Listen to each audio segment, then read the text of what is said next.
So if you've worked on your resume at all, you've probably heard people talk about keywords and how you have to have a good keyword match.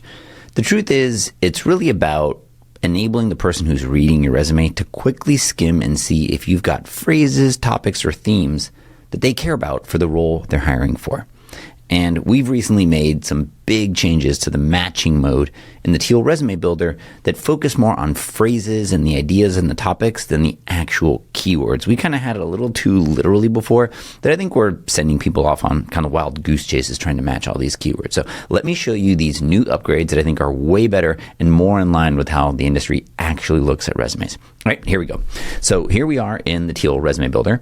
And to make this extra easy, I'm going to come over to the menu and I'm going to go to content settings. I'm going to say default content off. That's going to turn off all the content in your master resume. And let's go ahead and make a new resume. And then you're going to see all your master resume information on the left. By default, it does turn on a professional summary. So I'm just going to turn that off and I'm going to turn off this target title. And I've got a nice, clean, simple blank sheet of paper here. Now, all my content is available. That's the main premise behind the Teal Resume Builder, is that you have this master resume with everything you've ever done, and then we just pick the things that are relevant to a particular job. So I'm going to come over now to my job matcher, and I'm going to look at the jobs. And I already have this job in my job tracker that I saved from before, or you could search right within the matching mode. And then it is going to compute a score, and it's going to detect all the keywords. Mine was already loaded in there. It might take 10, 15 seconds for it to detect the keywords. But what you're going to see here is you're going to see the keywords grouped by category by default, hard skills, soft skills, and anything you've ignored. And then you're going to see them in red, yellow, and green. And since all my content is turned off, I have no greens.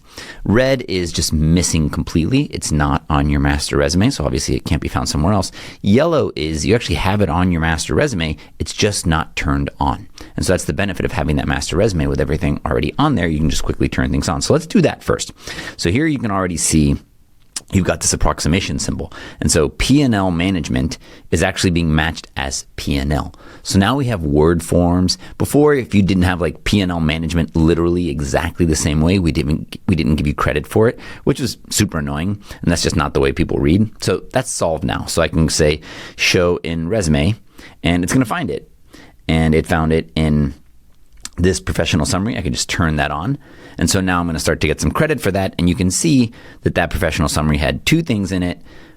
They're both green now. And this is showing up as global and globally, which gave me credit for global perspectives. And so you can see it's looking at the whole phrase, not just that one word literally. And that's going to make it much easier to make sure you're hitting on the themes and topics that the company cares about instead of going on some wild goose chase to match every permutation of a word, which is a little bit of what it did before, and that really wasn't the intent. We're using much smarter AI systems now instead of just kind of deterministic word level matching. So that's why it might take a little longer to process and a little time for it to catch up. Each one is kind of making AI calls. And so we could go through these, real quickly. I could go through all of my content and see where there's things that I already have, and I can turn these on.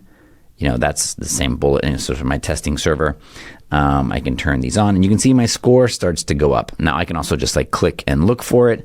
There's that one. I can turn that on, and that helps me with that. Here's life cycle management. That's actually in my skills. So let's just go ahead and turn all these skills on, and I've quickly addressed all the content I already have in my master resume. Now that's still kind of short, and I could probably get more content on there. I could either rewrite some of my existing content, or I could start to add new content. Now to do that, I'm going to switch things up a little bit because I think sorting it just by hard skill, soft skill maybe isn't the most helpful. And this also introduces another change we made. So if we come over here and we look at our keywords that are grouped by, let's go JD section. We've changed the algorithm. The matching mode algorithm really was just the total keywords as the denominator and the unique instances of those keywords found as the numerator. It was really that simple. And that's just not how resumes are read and how they're kind of weighted. Now, I'm not talking about some fancy ATS algorithm. Those generally don't exist. But when a human reads, things that are required semantically matter more than the things that are kind of nice to haves. Now, in this market, you might need to have all of them. That's your call.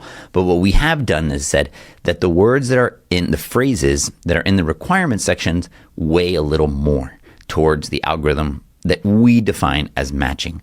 Don't go crazy trying to get to 100%. It's really just there to guide you and give you a sense of how far along you are on getting, to what they care about. So you can see there's a bunch of stuff here in job responsibilities. Now you may want to make sure you address them all and preferred qualifications, or maybe even don't bother with about the job. But things that are in the requirements section, they matter a lot. So financial acumen really matters. Let me go ahead and write a bullet for that. And I can say, where did I do that? I'll say I did that as the chief growth officer at WeWork. And it's going to write a bullet for me. That's the keyword I want to include. It's going to suggest other ones if you want. Sometimes you might not want to make a bullet do that much heavy lifting. So there it is. I'll use that bullet. I'll save it. And now, that bullet is in my resume. Sometimes it turns it on automatically. Sometimes it doesn't. I'm going to dig into that a little bit. It should just turn it on because you just wrote it. But I'll own that one. So there it is. It added it. I turned it on, and you can see my score went up. If I did turn it off, you would see that it now goes as yellow because I have it, but it's not on. And the good thing about going through this process is as you do more custom resumes, that content stays. And by it all being in this master resume, as you do more tailoring, you're going to get faster. So it's a little bit of a go slow to go fast. The first few might be a little slower, and we don't have like a one-click easy button, write it. I think it's important that you own this content, that you really understand all the bullets that are on your resume, and you use these job descriptions as kind of like a survey and an inventory of all your capabilities, and think about the ways that you want to write them. So that's the way you can do that. And then, for other quick things you could do, things that are like nouns or like names of software, I would just add those to my skills real quick and easy. So let's see. Pricing models, sure, that's something I might add as a skill. You shouldn't have to ignore as many now, but if you do, maybe something like thought leadership is like, who cares about that? I don't think that matters that much. Let me go ahead and get rid of that. And so your ignored keywords are down here, and your, all your keywords that you're doing are up here. We did change the interface. This used to be icons. Now you can see it's right bullet, add to skills. Those were little icons before that weren't super obvious. It was like a pen. It's a little bigger, but it's a bit more expository, which I think is good. It was kind of maybe a little too terse before. So you can see where it's being found. It's from the requirements. Again, that is clear because you're in that. But if you were doing it by category, you can now see it's like, this was in the responsibilities. This one is in job responsibilities. This one's in also job responsibilities. That one's in requirements. And you can see it on the little hover. All right, so that's essentially how it works. It's pretty straightforward, should make it a lot easier to use. It is still kind of manual to add bullets one by one. That is by design. We want you to own that content. We want you to know what's on there. So when you submit it and you land that interview, you can speak to it.